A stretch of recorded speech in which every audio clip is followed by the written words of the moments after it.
बहुत दूर सुनहरे खेतों और ऊंचे हरे पेड़ों से घिरे एक शांत छोटे से गांव का नाम था सूरजपुर।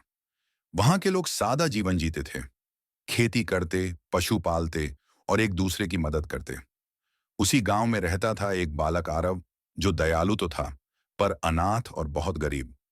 जीवन की मुश्किलों से लड़ना उसने बहुत छोटी उम्र में सीख लिया था। आरव की उम्र केवल 14 साल थी, मगर उसकी आंखों में उम्र से ज्यादा समझदारी झलकती थी। वह गांव के किनारे एक छोटी सी झोपड़ी में रहता था। हर सुबह सूरज उगने से पहले उठ जाता, कुएं से पानी भरता और खेतों में अपने मालिक के लिए काम करता। उसके कपड़े फटे हुए रहते, पेट आधा भरा रहता, मगर उसके चेहरे पर शिकायत की एक लकीर भी नहीं होती। वह हमेशा खुद से कहता, अगर मैं मेहनत करता रहूं तो एक दिन मेरी जिंदगी जरूर बदलेगी। अपनी गरीबी के बावजूद आरव में एक खास बात थी, उसका दयालु हृदय। जब भी उसे कुछ सिक्के मिलते, वह उनसे उन बच्चों के लिए खाना खरीद लाता जो उससे भी ज्यादा भूखे होते। कभी कभी वह अपनी रोटी तक आवारा कुत्तों को दे देता। गांव वाले उसकी भलमनसाहत की इज्जत करते, लेकिन अक्सर कहते, बेचारा आरव, इसका भाग्य बदलने के लिए किसी चमत्कार की जरूरत है। एक दिन दोपहर में जब सूरज आसमान में आग बरसा रहा था, आरव खेत से लौट रहा था। नंगे पांव चलने से उसके तलवे जल रहे थे। समय बचाने के लिए उसने सोचा कि आज वह जंगल के रास्ते से जाएगा। वह रास्ता जहां जाने से गांव वाले डरते थे, क्योंकि वहां के बारे में पुरानी डरावनी कहानियां मशहूर थीं। जैसे ही वह ऊंचे पेड़ों की छांव में पहुंचा, ठंडी हवा ने उसे सुकून दिया। चिड़ियाओं मधुर आवाज में गा रही थीं और हवा में जंगली फूलों की खुशबू थी। तभी उसकी नजर कुछ चमकती चीज पर पड़ी। एक पुराने टूटी हुई कुएं के पास कुछ धूप में झिलमिला रहा था। वह पास गया और देखा कि वहां एक पुराना धातु का चिराग पड़ा है, मिट्टी और जालों से ढका हुआ। उसने उसे उठाया और साफ करने लगा। चिराग पर अजीब से निशान बने थे, जैसे किसी पुराने जमाने की भाषा में लिखे हों। आरव ने सोचा, शायद यह कीमती चीज है, इसे बेचकर कुछ पैसे मिल जाएं। उसने कपड़े से चिराग को रगड़ना शुरू किया और तभी कुछ अद्भुत हुआ। चिराग रगड़ते ही उसके मुंह से नीला धुआं निकलने लगा। धुआं ऊपर ऊपर उठता गया और कुछ ही पलों में एक विशाल आकृति बन गई। एक जिन्न, जिसकी आंखें चमक रही थीं और जिसकी आवाज गड़गड़ाहट जैसी थी। किसने मुझे 1000 साल की नींद से जगाया? जिन्न की आवाज गूंज उठी। आरव डर गया और पीछे हट गया। उसका दिल जोर जोर से धड़क रहा था। मैं मैं माफी चाहता हूं। मेरा इरादा आपको जगाने का नहीं था, उसने कांपती आवाज में कहा। जिन्न मुस्कुराया और बोला, डरो मत बालक, मैं इस चिराग का जिन्न हूं। तुमने मुझे आजाद किया है, इसलिए मैं तुम्हें 3 इच्छाएं पूरी करने का वरदान देता हूं। जो कुछ भी तुम मांगोगे वह तुम्हारा होगा। आरव की आंखें हैरानी से फैल गईं। 3 इच्छाएं? जो चाहूं वह मिल जाएगा। हाँ, जिन्न बोला, पर सोच समझ कर मांगना। जब तुम्हारी तीनों इच्छाएं पूरी हो जाएंगी तो यह चिराग किसी और के पास चला जाएगा। पहली इच्छा, आरव ने कुछ पल सोचा। उसका पेट भूख से कराह रहा था। उसे सुबह से कुछ खाने को नहीं मिला था। मेरी पहली इच्छा है कि मेरे पास ढेर सारा स्वादिष्ट खाना हो, उसने झिझकते हुए कहा। जिन्न ने अपने बड़े हाथों को ताली की तरह बजाया। पल भर में जमीन पर सुनहरी थालियों में चावल, सब्जियां, फल, रोटियां, मिठाइयां और दूध सज गया। स्वाद की खुशबू से हवा महक उठी।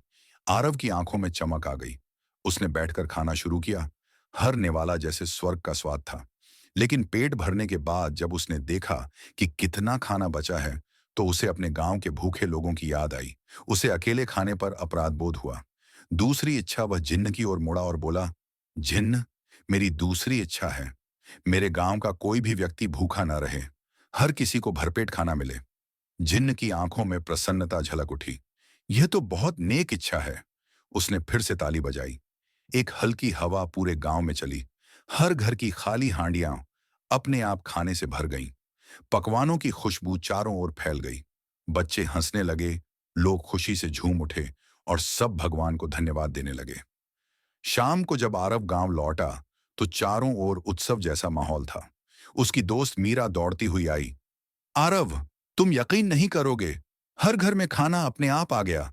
लगता है भगवान हमसे खुश हैं। आरव बस मुस्कुरा दिया। उसने किसी को जिन्न के बारे में नहीं बताया। उसे शोहरत नहीं चाहिए थी, उसे बस सबकी खुशी चाहिए थी। तीसरी इच्छा दिन बीतते गए। आरव की जिंदगी बदलने लगी। अब उसे भूख नहीं लगती थी। गांव वाले उसे सम्मान से देखते थे। लेकिन उसके मन में एक बात रह गई। जिन्न ने कहा था कि केवल 3 इच्छाएं पूरी होंगी। अब बस एक बाकी थी। वह चाहता तो सोना, महल या पूरा राज्य मांग सकता था। मगर उसे अपने माता पिता की बातें याद आईं। सच्ची खुशी पाने से नहीं, बांटने से मिलती है। रात भर सोचने के बाद उसने आखिरी बार जिन्न को पुकारा। जिन्न, उसने धीरे से कहा, मेरी आखिरी इच्छा है। ये चिराग किसी ऐसे अच्छे इंसान को मिल जाए जो इसकी शक्ति का इस्तेमाल दूसरों की मदद के लिए करे, जैसे मैंने किया। जिन्न कुछ पल चुप रहा, फिर मुस्कुराया, एक गर्व भरी मुस्कान के साथ। आरव, हजारों सालों में मैंने बहुत लोगों को देखा, राजा, योद्धा और लालची इंसान, लेकिन तुम जैसे निर्मल हृदय वाला कोई नहीं मिला। तुमने मुझे सिखाया है कि असली ताकत दया में होती है। उसने अपना हाथ उठाया और बोला, तुम्हारे इस नेक दिल के कारण मैं तुम्हें एक वरदान देता हूं। तुम्हारी मेहनत हमेशा सफल होगी। तुम्हारे जीवन में कभी भूख या दुख नहीं आएगा। आरव ने सिर झुकाकर कहा, धन्यवाद जिन्न। जिन्न ने सिर हिलाया। तभी चिराग सुनहरी रोशनी से चमक उठा, हवा में उठा, 3 बार घूमा और फिर बादलों में विलीन हो गया। वर्षों बीत गए। जिन्न का वचन सच हुआ। आरव की जिंदगी पूरी तरह बदल गई। वह एक सम्मानित किसान बन गया जो सबकी मदद करता था।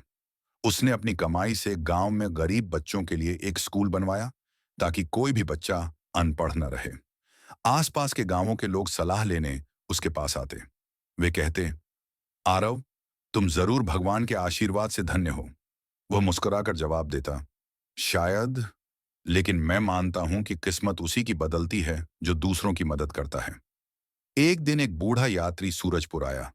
उसके हाथ में एक पुराना चिराग था, वही जो कभी आरव को जंगल में मिला था। उसने कहा, युवक, क्या तुम यह चिराग खरीदना चाहोगे? कहते हैं इसमें कोई जादुई ताकत है। आरव मुस्कुराया और बोला, नहीं मेरे दोस्त, यह चिराग तकदीर का है। इसे उसी तक पहुंचना चाहिए जिसे इसकी सच्ची जरूरत हो। और यूं ही वह जादुई चिराग अपनी यात्रा पर निकल पड़ा, एक नेक दिल से दूसरे नेक दिल तक, हर जगह उम्मीद और भलाई की रोशनी फैलाता हुआ। कहानी का संदेश, सच्चा जादू चिराग या जिन्न में नहीं, बल्कि इंसान के दयालु और निस्वार्थ हृदय में होता है। आरव ने जिन्न को फिर कभी नहीं देखा, लेकिन जब भी वह किसी की मदद करता और सामने मुस्कान देखता, उसे लगता कि वह पुराना जादू आज भी उसके भीतर जीवित है। और इस तरह आरव और जादुई चिराग की कहानी सूरजपुर में एक किंवदंती बन गई। एक ऐसी कहानी जिसे माता पिता अपने बच्चों को सुनाते ताकि वे समझें कि दुनिया की सबसे बड़ी ताकत जादू नहीं, भलमनसाहत है।